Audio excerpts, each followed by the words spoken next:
excited to have my social media friend and fellow Washington State resident, Jenni Weaver, here today. Welcome. Hey, how are you? Thank you for having me.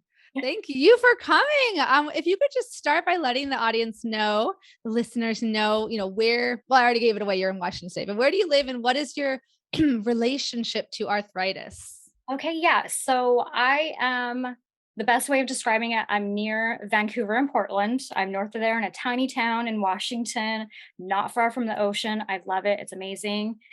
But my relationship with arthritis is I was actually diagnosed with rheumatoid arthritis in 2012, December actually of 2012.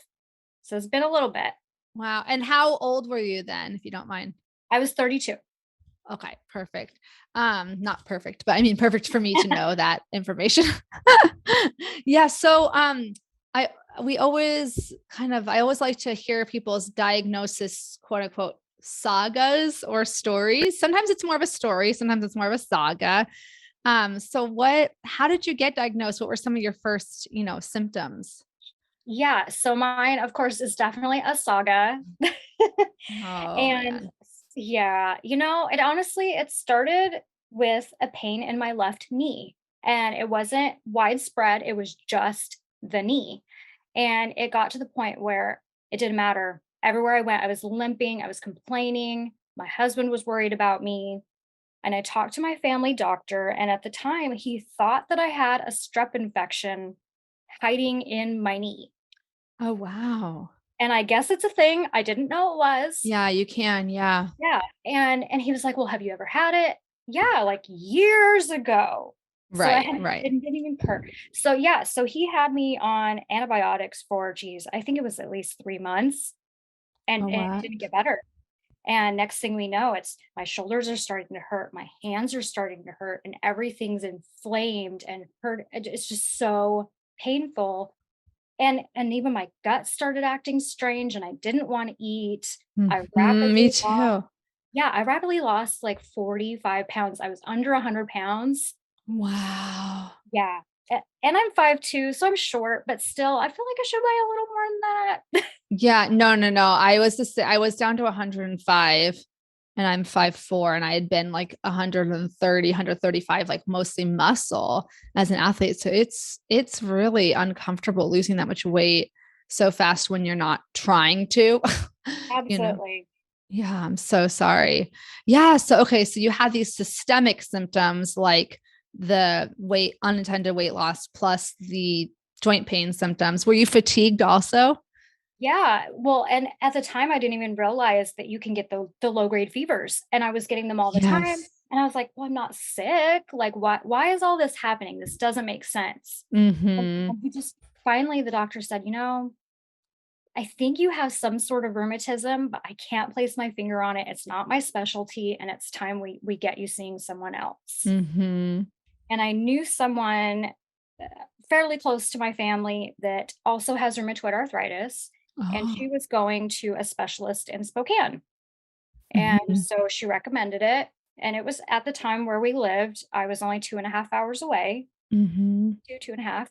And that wasn't bad, but I hated the doctor. I absolutely hated him. Oh no. His What only were some of the things that made it not a good okay, relationship? yeah, so my very first time that I met him, he was more focused on my weight than on my pain. Oh, on like in the sense of what was he attributing your weight loss to? It wasn't like he really attributed it to anything. He was so focused on, well, prednisone is the answer. You really need to put some weight back on you, and that should help with your pain and inflammation, and we'll go Mm, from there. And looking back on it, I really wish I would have just stood up for myself. I mm, was so new in it, and I was so scared because I don't know, I guess I didn't know what was going on with me, and no. I didn't feel strong enough to ask all the questions and to stand up for myself. Yeah. And I don't know if you felt this way, but I felt like once I lost a certain amount of my body weight, it almost felt like I was in a real brain fog. Like, and I don't know if there's some medical term for that experience, but like I just couldn't think clearly. And I mean, it could have been the autoimmune brain fog from the rheumatoid arthritis, but and you don't know better. If you haven't been a chronic illness patient before, you don't know that you can even ask questions. And yeah. Yeah. To me, it was like, I'm here waiting for you to just tell me what's wrong with me. Give me something, make it better. Yeah. And I had no idea that that's not how it works. Well, in 2012, there were so many good treatments already available though. Did they put you on anything other than prednisone? So they finally did. It took some time, but the next time I went back to see him, and I actually wrote all this down because I Oh, have yes. kind of a complicated story. So that's when we decided to start doing the disease modifiers. Mm-hmm. And so, of course, the first one was Plaquenil, Mm-hmm. and I actually had a seizure on it. Oh no. Oh, I'm so sorry. And at the time, I was also on medication for migraines. And so Oh, when I contacted the office and said, this is what happened, research, my husband doesn't feel comfortable with me on this. It looks like this is something that sometimes in rare cases happens to people on this medication. And he was like, oh, no, no, no. You already have seizures. I want you to stay on this medication. oh dear. I have seizures? Since when have I ever had a seizure in my entire life? What are you talking about? Oh no. Oh my gosh. He assumed because of the medication that I was on that treats migraines and seizures, he assumed Oh, I had epilepsy or something. oh wow. And so this was an over the phone conversation where he was really pushing me to stay on a medication that I did not feel comfortable staying on. I'm And so sorry. so that was the first time I did stand up for myself and I said, nope, I'm not taking it. Mm-hmm. Mm-hmm. Good. Yeah. I mean, and it's not like there's no other treatments, you know? I know. And Yeah. I just wish I could go back in time and shake myself because there's so much more I know. Oh, totally. I have to tell myself every day, like, know better, do better. Like when you know better, you can do better. But at the time you didn't know. So you did the best you could, you know? And I think But it's why it's so important why we have things like these podcasts and mhm. groups that people can go and ask questions and support each other because Yes. people don't need to feel alone like that. They need other people to stand up and say, no, no, no, no, no. Go back and ask this. Yeah. 100%. 100%. So then what was the next step on the treatment journey? Okay, so after that one, we tried sulfasalazine. Mm-hmm. I had highs on that one. Yeah, that's the one of the few that I've ever had a reaction to that my body did not like it. Yeah. What happened to you on that one? Sulfa. Um, this is where I wish this is another thing. If anyone listening is like newly diagnosed, like know better, do better. I wish I had kept better records. My mom did keep some records. We don't seem to have like a completely comprehensive list because, each facility keeps their own records. And then I requested them one year, but it had been too long. Anyway, keep them yourself.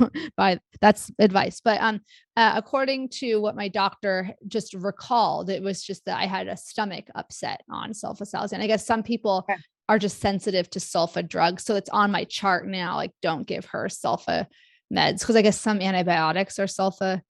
Yeah. Are sulfa based. So I don't recall. Again, I was so out of it. I felt like I kept thinking I'm dying of like stomach cancer or some sort of GI cancer because of the unintended weight loss that I was so shocked when I got diagnosed with RA. But then I just felt like when looking back, I just felt like it was a little bit of like a dream-like state. Like, okay, try this, try that. And then all of a sudden things kicked in when I was on Enbrel and methotrexate, like, whoa, I'm back. She's back. Anyway, but back to you. Exactly. Well, no, I love hearing from other people because a lot of times we do have similar things, or I don't know. It's just encouraging to hear what other people have to say too. Yeah, the advocacy is so important. And whenever I hear about someone else advocating for themselves, it reminds me to advocate for myself. Like for some reason, I'm like, yeah, she should advocate for herself. But then when it's me in that scenario, I'm like, oh, but I don't want to I don't want to cause trouble. I don't, Yeah. So, okay. So then sulfasalazine didn't agree with you very well. Okay. And I don't know about you, but meloxicam was another one they tried me on. Yeah. That's like a painkiller. It's oh my God, I keep wanting to say SSRI. It's a non-steroidal anti-inflammatory. I thought. Yeah. Yeah. Yeah. So they tried that one and they thought, okay, let's try this. Maybe this will be a little more gentle. Oh no, so No. much GI upset. It was horrible. Oh no. And so it was like the list just kept growing. Okay, this one's not working. This one's not working. Methotrexate was the next one. And I did the pills. They made me so sick. Eventually, I had to do the injections. Mm-hmm. And I was so, so terrified.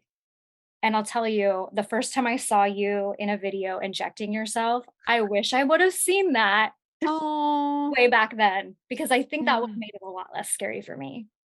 I'm sorry. I honestly didn't know how common needle phobia was until I started doing videos of myself doing my injections. And then I realized I wasn't being very sensitive by not giving any sort of warning to people who are like true, like very, because I'm claustrophobic. So I understand phobias. Like it's not just a cute little thing. Like it's like an actual, like horrifying experience if you have a bad phobia. But anyway, but a lot of people are just not just maybe phobic, but maybe not clinically phobic, like a psychologist would diagnose you, but just like you said, terrified or scared to do it. Yeah. And what I finally noticed was about a year ago, I started recording myself doing them, Oh and yeah. something about it forces me to get over being scared. Wow. And Wow. so it's almost like I feel like I have to record it, and then I'll just delete it. But something about recording it, Mm. it's like that pressure of you got to just get it in there, just get it over with and do it. Wow. So do you share them on social media or they're just for you? I haven't shared one in a while, but there Yeah. for a while I was sharing them, and I showed the first time showing myself crying about it because I want Yeah. people to understand that like sometimes this is super scary. It's intimidating. Who wants to Yeah. jab themselves? Nobody. Right. Right. Yeah. Yeah. Yeah. But do you think it has gotten easier over time? I definitely think so. I Like, had to stop doing that for a while because they moved on to biologics, and that's when life got even more crazy. oh, okay. Yeah. Yeah. So, oh gosh, I'm trying to keep a timeline, but it's so crazy. Oh, no, no, no. And I'm the worst at like interrupting and being like, wait, what about this? Yeah. Okay. So you did the methotrexate and then Yeah, first yeah. the pills, then the injection. So it was probably still 2012 when we introduced biologics because was not happy with the methotrexate. She's like, Yeah. because at this point I switched dermatologists because Yeah. I could not Okay. deal with that first one anymore. And because honestly, the second time I went in to see him, he handed me 3 pamphlets and he said, "I think you have one of these. I'm not sure which one, but take them home and read them over." What were the pamphlets titled or what were they about? Like Let's RA, see. PSA, and So one was lupus, one was oh, RA. I don't remember what the third one was, and I wish maybe I would have kept them. maybe spondyloarthritis or psoriatic or maybe Yeah, I yeah. don't even remember. Wow, that's a lot to not to be in that swimming in that kind of unknown territory. Like I guess I can't even wrap my head around this because it might be lupus, it might be RA. Yeah. I know, and then it wasn't like he was explaining why he thought that it could be. Mm. And I remember going home because my husband wasn't able to go with me to that appointment. I remember going home and telling him what the doctor said, and he was like, "Well, why didn't you ask him this? And why didn't you ask him that?" Oh. Yeah, I just didn't even think about it. And I was to the point where, okay, maybe I should not be trusted to go alone. Mm. I And mean, my not husband, trusted. It's just it's a lot for one person to handle. exactly. And my Yeah. husband was like, so he wants to give you all these medications and he wants to keep having you try them when they're constantly having really bad reactions for you, but Mm. also they're not totally working and you don't even have a diagnosis. Like, why are you Mm. taking meds for this mystery thing? Yeah. And yeah, so It that's is when a I little switched bit to rheumatologist.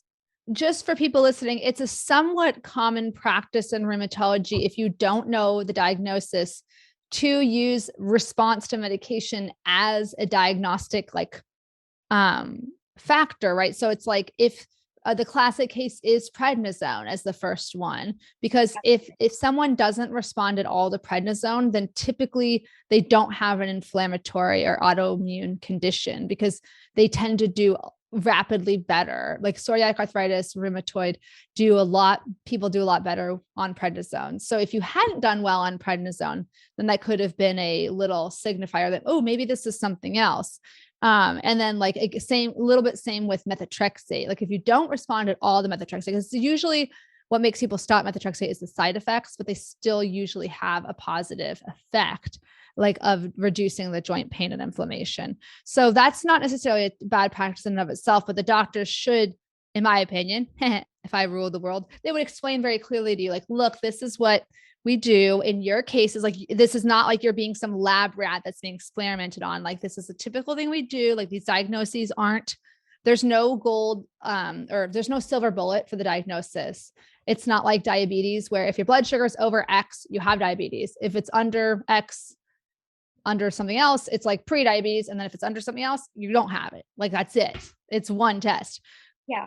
But anyway, so I'm not saying that you shouldn't have felt bad, that they should have explained it to you a lot better. Well, but that's exactly it. And that's what I try to tell people now is like, this is common, but it's okay to ask them questions. Yes. And it's okay to be concerned and to not feel like things are right.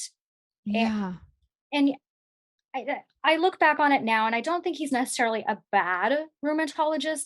I think that he could have dealt with things a lot better. When he saw that I was visibly scared, absolutely terrified and emotional, where was the compassion there? Yeah. That is not too much to ask. Where was the 5 minutes to better explain things and try to help me not be so scared? Mm-hmm. Yeah, absolutely. It's those soft skills that some people are really great at, taking the tests that allow you to get into medical school, taking the MCAT, taking, understanding biology and the science. But if they don't have the soft skills to go along with it, then their effectiveness as a practitioner is just really diminished. And it's just not a good experience for the patient either. So, yeah. And I thought that by going to the big city that this was going to be the perfect doctor for me. And I had kept hearing not so good things about the ones in Tri-Cities. And finally I was like, you know what? Forget what they're saying. I need to try the ones in Tri-Cities. Yeah. I need to find out for myself. And I actually found one that was wonderful. And the very first time that I went in, he looked over my chart. He looked over the meds that we had been trying. And he's like, you have rheumatoid arthritis. Why don't you have the diagnosis? I don't understand, but I'm giving it to you now. This is what is wrong with you. And let's hit this harder, because your body is super attacking itself right now. And what they're doing is helping, but we can do better. And I would have to say that that's a little more of the standard of care is early aggressive intervention versus slower. Not that your doctor was doing nothing, like they weren't just being like, take a Tylenol, but and again, it's an art and a science. But I'm so glad. See, again, so many patients don't know. I actually didn't know for so long, because like, what is everyone talking about? What's second opinion? Like, what does that even mean? Like, I have a doctor. And is that okay? And if I don't like the second one, can I go back to the first one? Yeah, there's so much confusion. It's like, literally, we all need a handbook. And like, that's part of my Room to Thrive, like self-paced course, is like the how to be a patient, like how to talk to providers, how to understand this convoluted healthcare system, not even to even touch the topic of insurance, because that's its own PhD everyone needs to navigate insurance. But anyway, okay, so you got the new doctor in the Tri-Cities, which, just for those listening, Spokane is a much bigger city than what's called the Tri-Cities in Washington State. So it's a great example of like, just because you would assume like maybe you live in Houston, like a mecca for healthcare, you might still find an amazing doctor in like rural or, less urban Texas, same thing. Absolutely. Yeah. And this one was fantastic. And so that's when we added in Orencia. And I was on that one for quite a while, but they just still didn't feel like that was the one. They were like, nope, I still think we can do better. And so after that, we tried Actemra. And Actemra for me was like gold. That was the happy, sweet spot. That's awesome. And I felt like true remission. Oh my gosh, I was able to lose the weight again. I was able to do all the fun things, rollerblading, activities with my family. And then my white blood count just kept getting at a bad Oh, level. So oh, eventually they took me off of it. oh, I'm sorry. Well, I didn't know that was a thing either. Yeah. Yeah.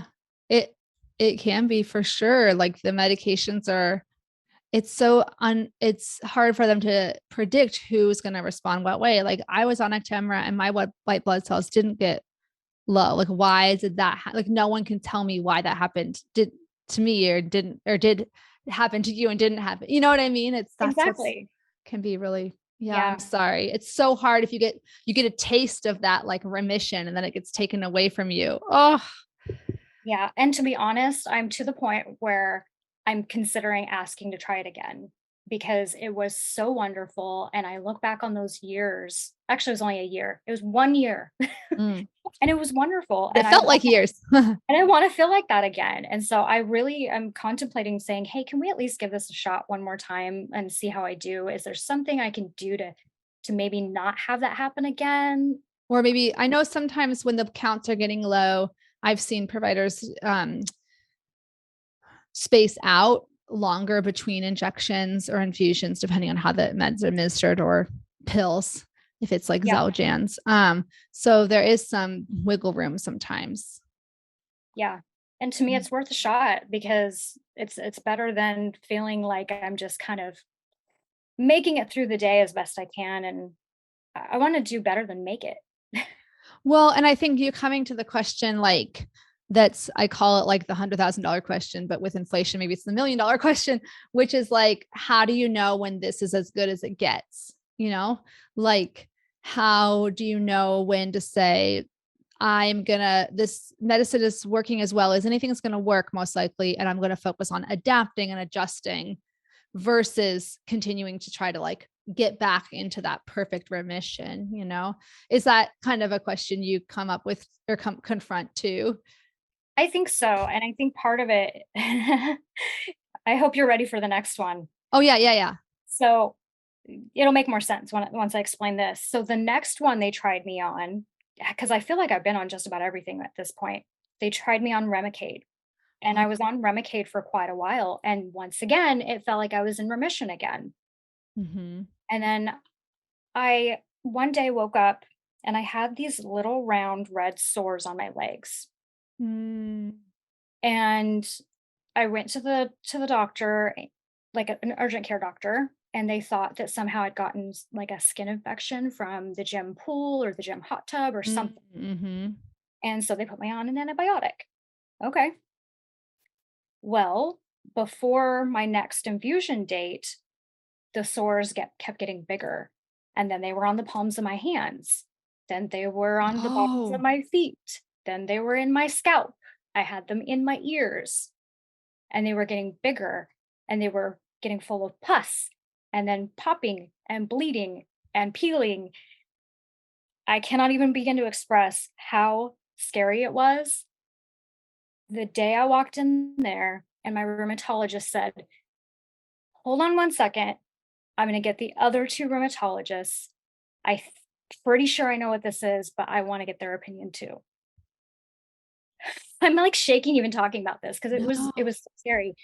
The three of them walk in and they had to gently try to explain to me what medically induced pustular psoriasis is.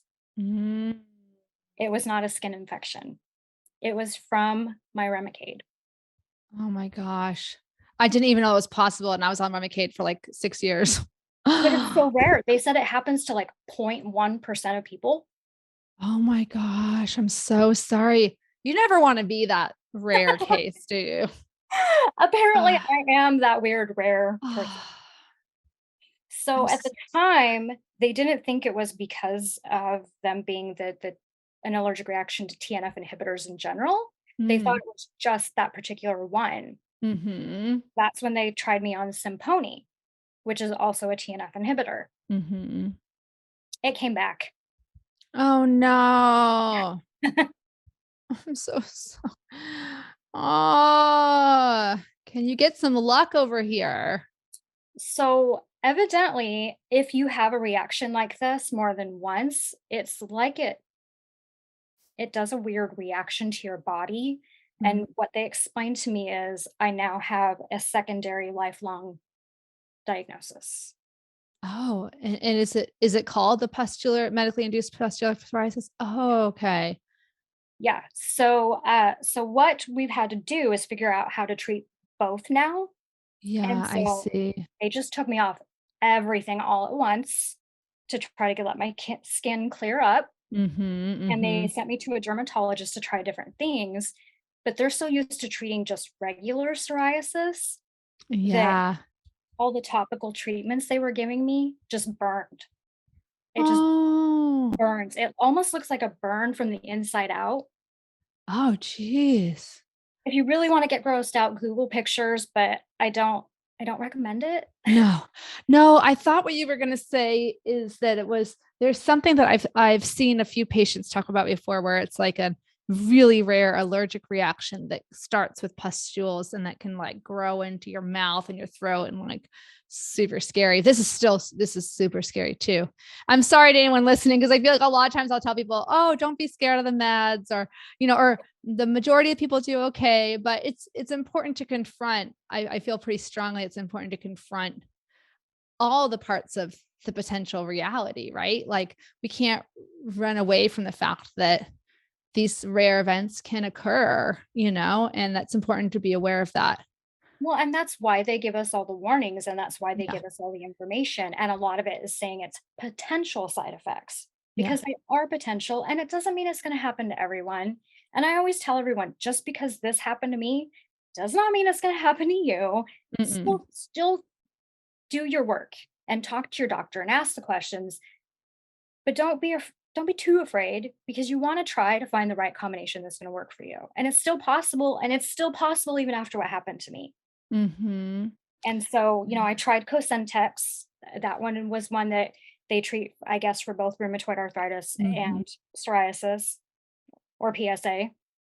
It didn't work for me. It didn't help. But Mm-hmm. Otezla, I don't know if you've heard of that one, but Yeah. Otezla was like the magic pill. Oh, And so okay. it actually has mostly cleared up my skin. And so now when I get it, it's only on the palms of my hands and the bottom of my feet. Once in a while, my Okay. ears, but not really. Not too bad. Okay. Okay. Well, I'm glad you have that like cleared up a bit, but I'm just sorry you had to go through that. That's so scary. It is scary, but I try to stay optimistic and encourage people to just keep fighting, don't give up. You're gonna find that combination. And we brought methotrexate back in with the Otezla. I Okay. seem to be doing okay, but I still keep kind of going back to Actemra, going, but would it help me? Yeah. And it used to be when I was first on my first remission med, which was Enbrel, and then my body made antibodies to it. They used to think that if one medicine failed you, you can't go back on it because your body like permanently has those antibodies. But now the latest is that in some cases it can be okay to go back. So obviously talk to your doctor about your specific case, if you're listening, and you're interested in restarting an old medication, but it is something that is done sometimes. So I'm just gently arthritis friendly finger crossing for you. I mean, I'm just wondering how emotionally, like, how did you cope with all these ups and downs? That was a big question. Well, so in the beginning, it was really hard because I think a lot of the people in my circle didn't really understand what was going on.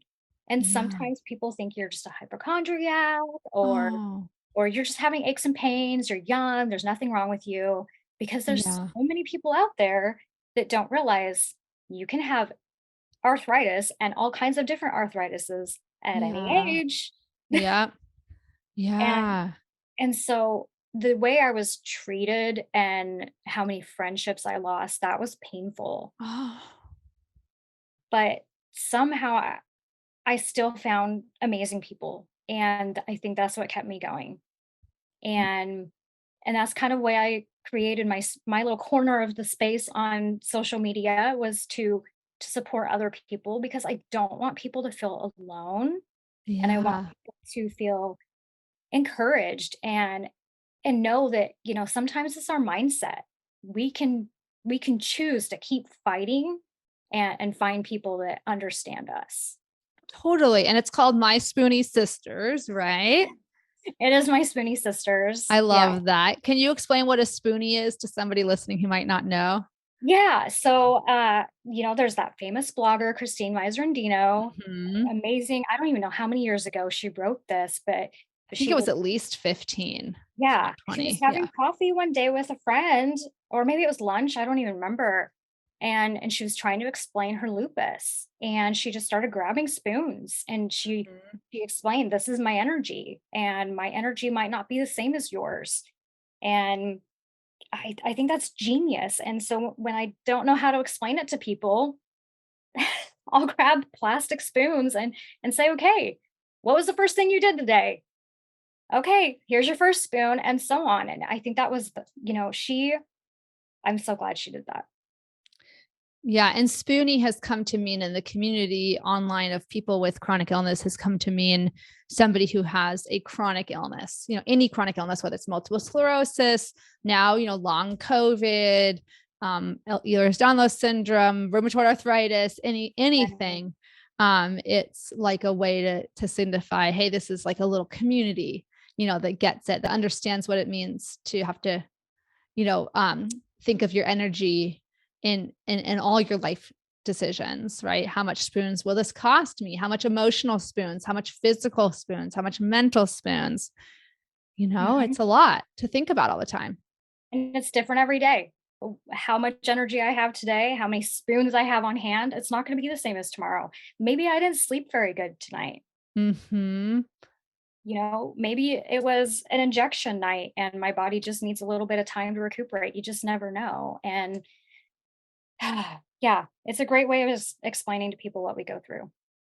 Absolutely. And, one of the things we had talked about a little bit before recording is that you love sharing about how to come to a place where you embrace your new normal, or kind of how to adjust to your new normal. And that's one of my favorite things to talk about too, right? So I'm sure when you were 32 or 30 or 28, you had kind of a plan for your life or a vision for how it might go, and getting a diagnosis like maybe lupus, maybe RA, maybe something else, slash eventually actually RA, can really feel like it thwarts that. And what are what are your thoughts on it, how you adjusted to the new normal and how others can adjust with less, um, I don't want to say less discomfort, because discomfort is part of life, but the less discomfort, the better in those initial days, I think. Yeah, I definitely would say number one, be honest with everyone around you. And that means all your family, your children.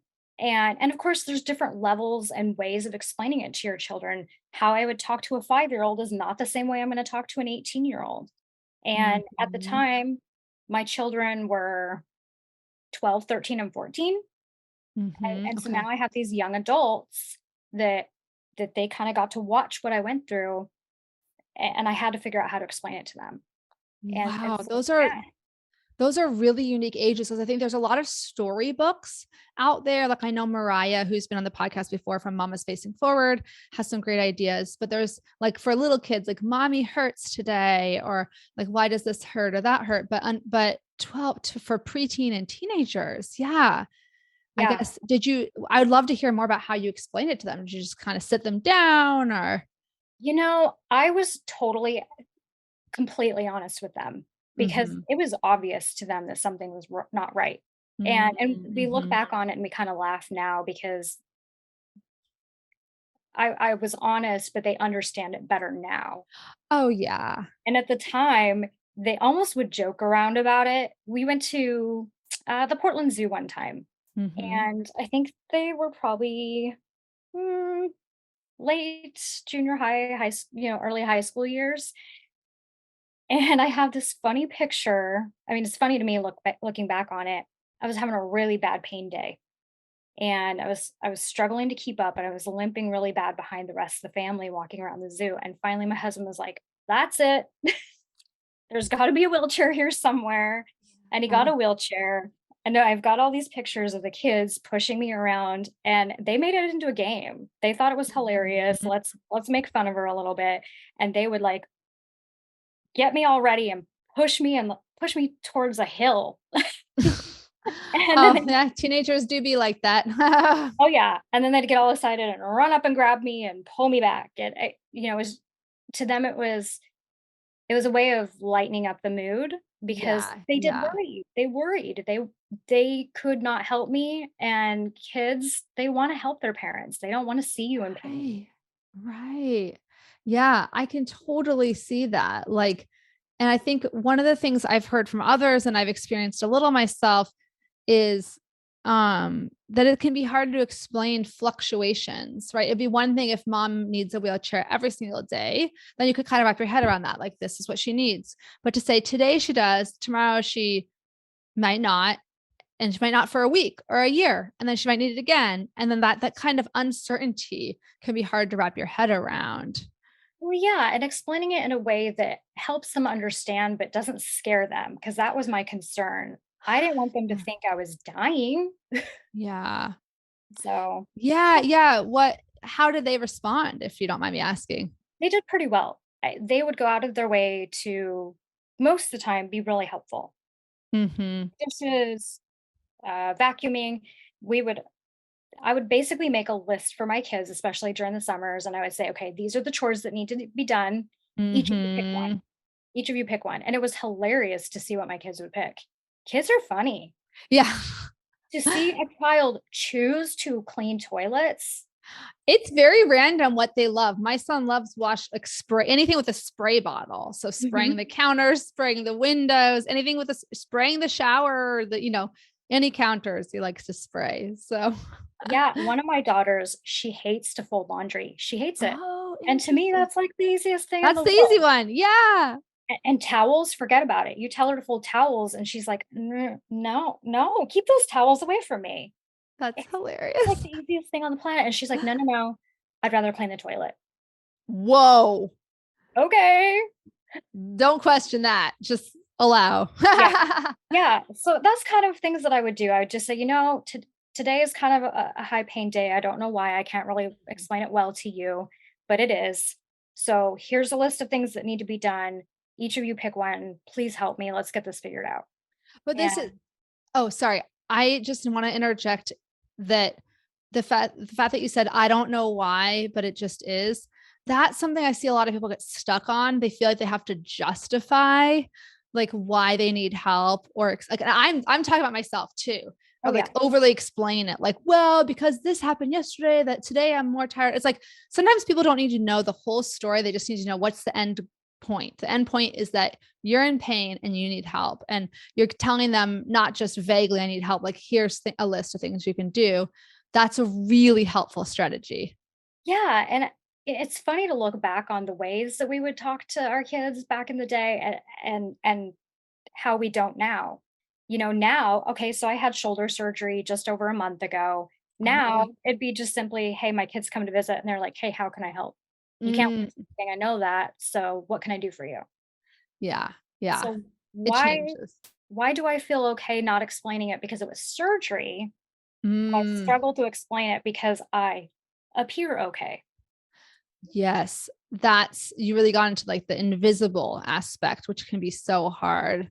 So your number one tip for embracing a new normal is to be honest with everyone around you with what you need. I love that. And any other things that have helped you embrace your new normal or help others in the Spoonie Sisters community? I definitely am really into trying things. Mm, And so I started doing these fun videos over on my other account yeah. where I called them Perfect Pairings Monday. And every Monday I was trying to show a new thing that I found that was helping me. And I've kind of taken a break from them right now, especially because I can't lift. So yeah, I'll come back when I can. But I love to share things like, oh gosh, why am I mind blanking on this one? Like life hack type things. My can opener. Oh yeah. Why can't I think of my can opener? Oh, I have a whole video of bloopers of me calling my can opener a jar opener like 16 times before I could remember to call it a can opener. Oh my gosh. I'm glad I'm not the only one. It's a kitchen mama. Why couldn't I Oh, think of kitchen that? mama. Yeah, that's the one I love. I love Kitchen Mama. And so I have all kinds of little videos I've made sharing my Kitchen Mama.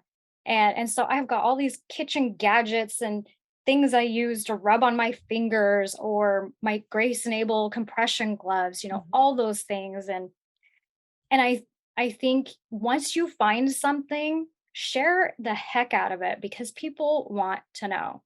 And that's what I love about our community is we're all willing to just say, "Hey, this helped me for this thing. This is what you're struggling with. Go get it. Maybe I can find you a coupon code. Here you go." Yeah, but that's part of embracing the new normal, is saying, "Hey, I might have to do things differently now, and I'm going to commit to saying this is my life and I'm leaning into it, as opposed to thinking, "Oh, it's so depressing. I'm only 40 or I'm only 30 and I have to use a jar opener. I'm only 20." And if that's where you're at emotionally, like, I just want to validate that that's a phase a lot of people go through, but it can be really empowering to say, no, I'm not going to let this ableist culture make me think that I'm less than because I am using these compression gloves or using this, you know, gadget. Like, and that was one of the really surprising things to me when I started sharing my life hacks. I was doing it just because I'm like, honestly, from a content perspective, it felt like the low hanging fruit, like the easiest things to demonstrate, right? In a visual medium is things that you can see. Like, here are gloves. I put them on my hands, as opposed to what I really love talking about the most is the mental health and the emotional coping aspect, but that's hardest to see because you can't see it. It's in your, it's in your mind. Yeah. But I was floored at the response. Like, "Oh, you look like you're like not ashamed of using them." And I'm like, "Yeah, it's because I'm not."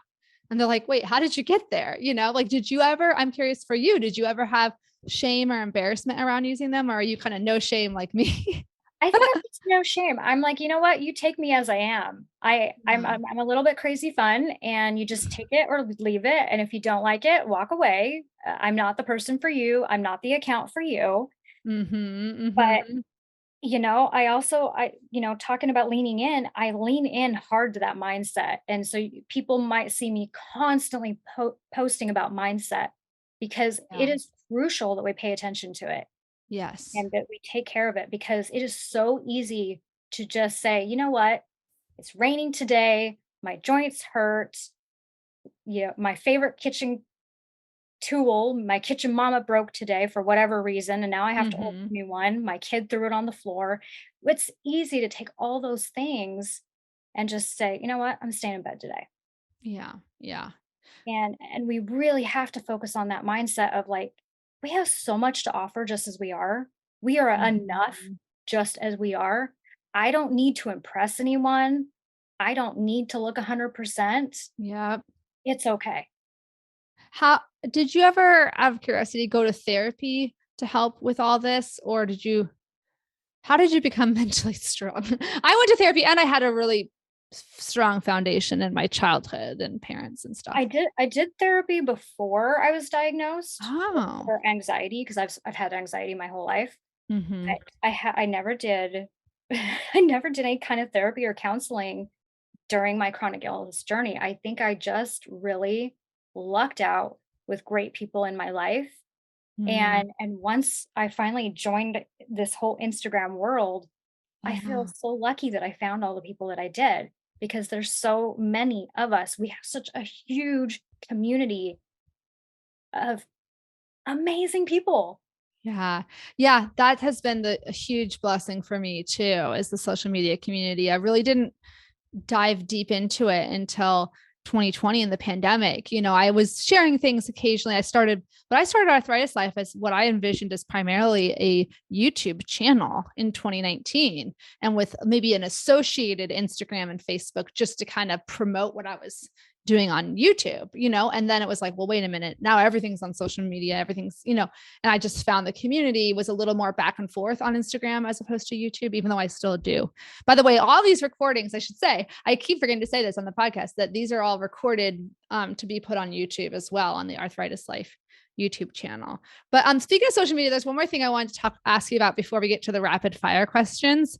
Okay. But you and I both, I really, I think, seem to love using humor as like either an educational tool or a coping tool. Like it's one of I actually wanted to do like a whole podcast and panel discussion, maybe sometime in the future about humor and the role of humor. I would love that. Yeah. I think you and, what's her name? She's Autoimmune Adventures. I think she is She would so be wonderful. freaking hilarious. Laura. Laura. Yeah. Yeah. I love her. She's hilarious. Everything she does, it cracks me up. Okay. So how has humor helped you? Or tell me about your experiences being hilarious on social media. Yeah, I think it goes a little bit with that mindset, on those days. I mean, especially now that I have young adult out of the house kids, a husband at work. I don't have a day job anymore since we moved. So now I have all this freedom to lay in bed. I can feel sorry for myself if I want to. So instead, I choose to get up and make something funny because there's other people that are feeling the way that we are. And I want to make them laugh just like others make me laugh. And so I'm going to dance like an idiot. Amazingly. I'm gonna think of all these funny things. And sometimes I go into this total pit of I can't think of anything funny right now. And that's okay. That's okay. Yeah. It'll come back when it does, and it always does. I don't know if I answered your question very well. No, well, it sounds like you've touched initially, you tied it in perfectly. I didn't even think about this as humor is part of that mindset. I know that there's this great quote by Viktor Frankl that he survived the concentration camps. He wrote a great book called Man's Search for Meaning, which I'll put that in the show notes. But he said like humor gives the soul a sense of aloofness over like, I'm butchering this quote, but it was something like humor allows you to get to transcend and get a sense of aloofness and an above perspective on what you're facing, and he said humor was one of the soul's weapons for self-preservation. I'm going to find this quote. Of the soul's weapons of self-preservation. I think that I'm pretty sure that was the phrase. Yeah. Okay. Oh my gosh. Good job, memory. It's weird what stays in there with the brain fog. Humor was another of the soul's weapons in the fight for self-preservation. I mean, isn't that beautiful? It is perfect. Yeah, it makes you, and he said something else earlier in the book about aloofness. Like it gives you a sense of like, if you can make fun of something, you're not in it anymore. You're looking at it like what they would call in acceptance and commitment therapy, they would call it like the observing self. Like there's the self that's like you're the main character in your life and you're living your life. And then there's the observing self, which is making sense of what they see that the person's going through. Right. And so to be funny about a situation, you have to take a step back from it. And that in and of itself is like what they would call, again, an acceptance and commitment therapy or ACT, which is the therapeutic technique I find the most helpful, is a cognitive distancing technique or causative diffusion technique. So yeah, I think you definitely answered that. To me, that's what when you talked about it being helping with the mindset and then using it as a social tool. So you're not just doing it for yourself, but you're doing it.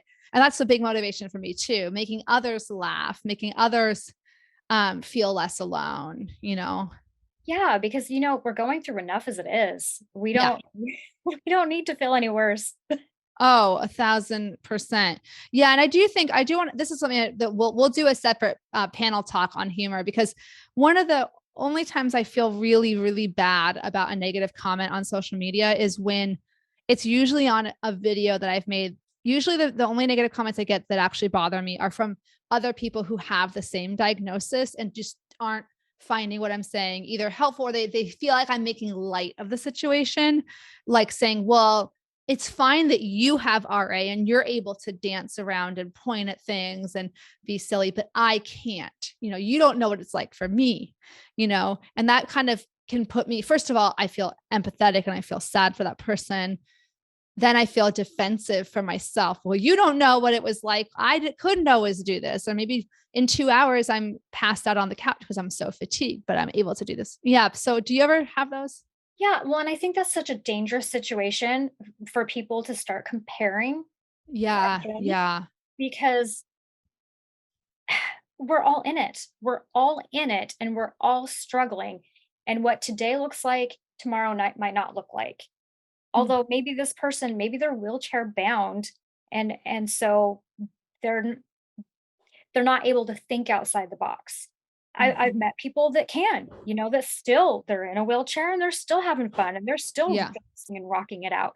It constantly goes back to that mindset. Do you want to choose to sit in that pity for yourself, Mm-hmm. or do you want to find a way to get outside the box, have some fun, make some friends, and do some silly? We need more silly. Yeah, we do need more silliness. And again, and that's years in my personality type. Other people might, or I don't know you that well, but so I should say, but like there is a subset of people, right, who that is meaningful for us. For someone else, it might not be meaningful. For them, they may find that focusing on the serious or the sad parts is a form of advocacy for them to say like, hey, this is not just arthritis, or just because 80% of people do well with the modern meds, there's that 20% that don't do well, and like we deserve our voice to be heard too. And I think that's all valid. It's just, it's hard. Like I'm a people pleaser. Like maybe you're not quite as much, because you were saying earlier that you kind of didn't worry about what other people think. That's taken me a long time to not worry so much what other people think and want to make everyone happy. Do you struggle with that too, or are you a little bit more? I Do you do. have, oh, I okay. do. I try really hard to constantly remind myself to not care what people think. And there's Yeah, times where I let it creep in. I mean, we all can't help it. that's true. We're social animals. You That's what gotta I. you gotta try to grow some thick skin, but sometimes it's hard to do, especially there are Mhm. those comments that every once in a while, someone looks at something that you're doing and they're like, "You're not really sick. How are you doing that?" Yeah. Yeah. You must not really have it. Oh, Yeah. well, okay. We'll save the rest of that analysis for the humor panel. I'm so excited because I've been wanting to do it forever. Now I'm going to manifest it. No, I'm going to make it happen through my Let's own do hard it. work. So, okay. Rapid fire. What are your best words of wisdom for newly diagnosed people? Okay. So I actually have this written down because So prepared. I just feel like I have to constantly remind myself and this to others. So Mhm. I say this a lot, but when things feel out of control and at their worst, you matter. You're enough, and you need to be careful not to mourn the life you once had, because this life that we have is still so important and you still have so much to offer. And so your life is worth living and thriving. It just looks a little different. And that different is what's going to help someone else. So I always go back to the same thing, like use what you're going through to help other people. Mhm. Don't sit in Mhm. self-pity. It's not worth it. It doesn't feel good. It's not going to help you. It's not going to help anyone else. Or you can put a timer on. That's what I recommend sometimes. Yeah. Say, I'm going to give myself 5 minutes to wallow in this because it sucks. And then I can kind of then say, okay, in the next 5 minutes after that, what can I still do that's Yeah. meaningful and important to me? And maybe today was a really bad RA day. And so Yeah. maybe I need to allow myself to wallow in that for the day. And my husband's really good at saying, like, okay, timer's up. You got to get back Yeah. up. And I think that's what kind of helps me too, is he encourages me. I want to talk to you more about him, but I'm trying to be good about time management. I So, know. I'm well, sorry. no, this is We great. have No, two really chatty people. I know. Well, it would be, I have another idea of like maybe like a spouse panel too, because to see like, I know a lot of spouses struggle to know like what to do. And I think we're all so different, but there are some themes, I'm That could be sure. a dangerous one. My husband has no filter. Uh-oh. I know. Don't get it with me because I don't either. I keep What's your, telling yeah, I keep what's, telling him he needs his own TikTok just to entertain people. oh, sorry, I just clapped. That's going to make a big noise in the Sorry. audio. That's okay. No, I'm recording this on separate tracks, so I'll use your audio for part of that. What is your favorite arthritis gadget or tool in your toolbox? Is it the Kitchen Mama? It really is. I mean, Yeah, I'm torn because Grace and Abel, those gloves feel so good. they're And buttery. We'll do both. yeah, well, and then Be Well. I don't know if you're familiar with Be Well, but she's got some amazing stuff too. Yes. And I mean, I know it's geared more towards like Crohn's and colitis and all that kind of stuff, but she Mhm. has those great little pill holders that I take with me everywhere. And I mean, Yes. I could go on. There's so many amazing companies out there. Yeah, and it's great to support the small creators like the Yeah. Grace and Able and Be Well. Do you have a favorite book or movie or show you've been digging recently? Okay, so my favorite show or movie, actually, we'll go with my favorite I movie. know. In our family, at least for my husband and I, is blended, and that partially is because we are a blended family. So it's funny to me because my kids are my kids, but when I tell people that my kids are 22, 23, and 24, I get those big, large eyes going, You had a baby every year? No, honey, I had one of them. Yeah, yeah, Someone else yeah. did all the hard work for me, and so I'm lucky in that, and so we love the movie Blended. It's Mhm. hilarious, it's funny, the guy dancing on there, it's so much fun. If you haven't seen the I movie, haven't seen it. Oh, I can't wait. oh my gosh, you're in for a treat. There's this big, strong, muscular guy doing all the dancing. Picture kind of like watching Dwayne "The Rock" Johnson Oh, yeah. and his peck popping. Oh my gosh. Picture kind of that, but through a whole movie with, oh gosh. Oh, Adam Sandler and Yes, Drew Adam Barrymore. Yeah, Sandler and Drew yeah. Barrymore. The 2 of them together are always They're amazing. gold. They're gold. Oh, Mhm. that's awesome. I love it. Yeah. Um, and do you have a favorite mantra or inspirational saying? Wow. Probably the one thing I always say to everyone is don't forget your spoon. Mm, Always save that one spoon for something that day for yourself.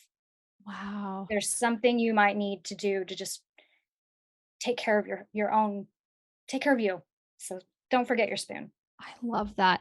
I'm reading a memoir called Crying in H Mart. I don't know if you've heard of that. It's by the singer Michelle of Japanese Breakfast, the band.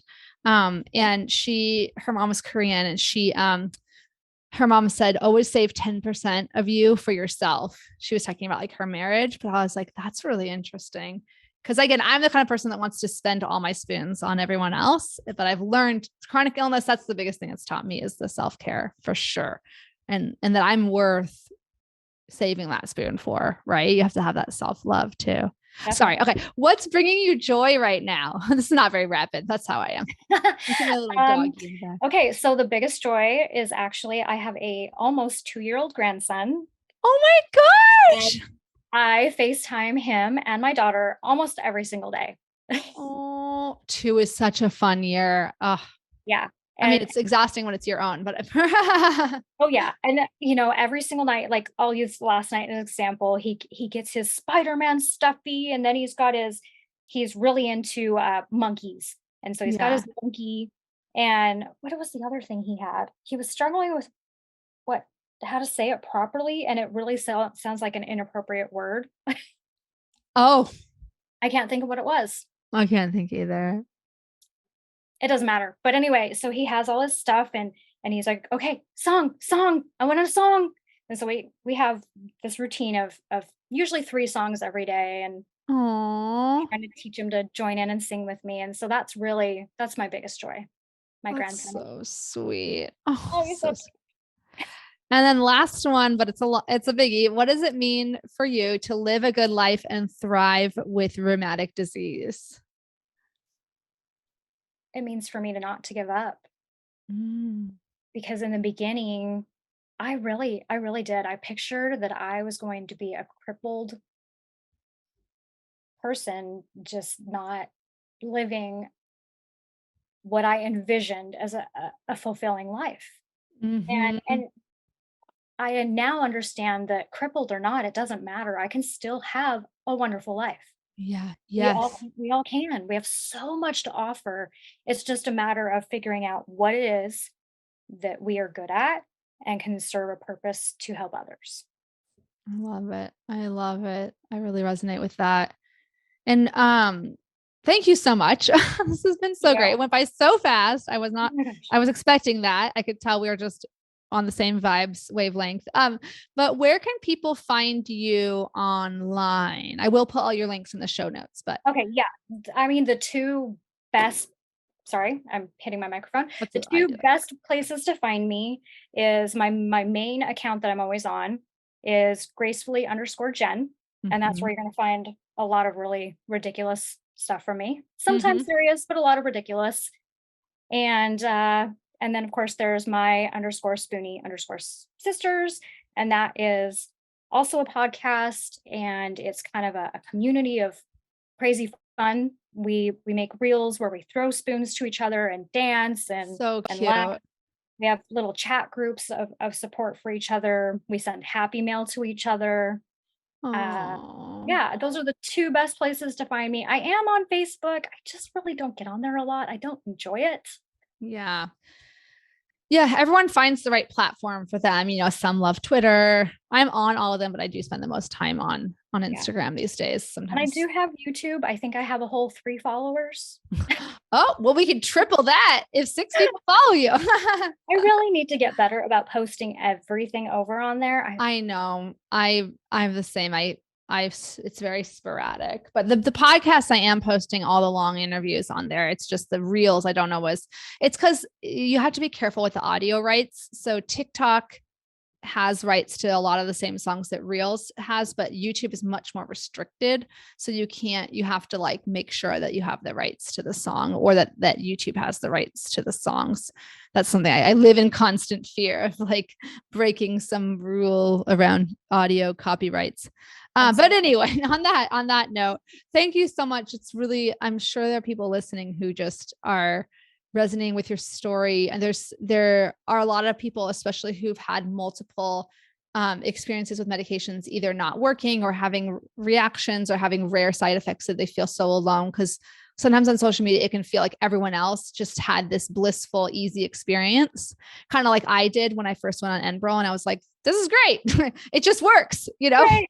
Like sulfasalazine. Oh, I had an upset tummy. Okay, well, then I tried the next one. It worked amazing. And it can feel really isolating. Like first you're isolated from your friends because they don't have RA. And then you're isolated from the RA community because it seems like they're all doing fine on the meds and you're not. So I know that people listening are going to really resonate, those who've been through some of what you've been through. And I appreciate your positive attitude and mindset after everything you've been through. It was this freaking a lot. It's crazy. I couldn't even make it up if I tried. It's so crazy. No, it would be like if it was in a novel, we'd be like, that's not realistic. All those things can't happen to one person. Yeah, absolutely. Oh, well, thank you. And I hope you all listening go follow Jenni, because she is so fun. And if you resonate, everyone's different, but I hope that you enjoy her content as much as I do. And thank you so much for your time. Yeah, thank you. Absolutely. It was so much fun. And thank you for having me. All right. We'll talk soon. Bye-bye for now. All right.